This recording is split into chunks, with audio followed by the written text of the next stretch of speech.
The Mexico City Grand Prix qualifying has just finished, so let's wrap it up in your Mexican Grand Prix. Too long?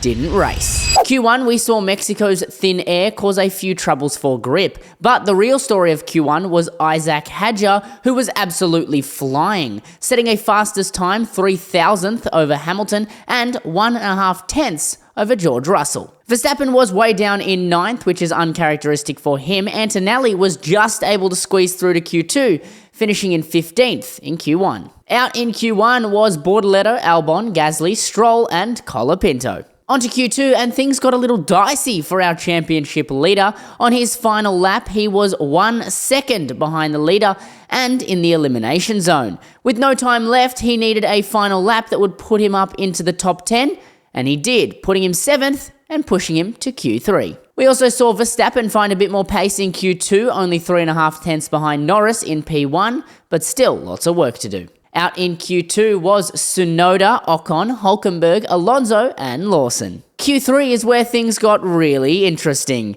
Q3 started with Verstappen going fastest, who was then pipped by Norris, and then Charles Leclerc with an absolute massive improvement of 7 tenths over his Q2 time to take provisional pole. Even Hamilton had some pace, putting himself 3rd after the first laps. Second laps in Q3, it got even more exciting. Norris was able to put himself 4 tenths clear of Leclerc on pole. Leclerc was able to lock down P2 to start. Hamilton with a season best race start of 3rd. Russell 4th.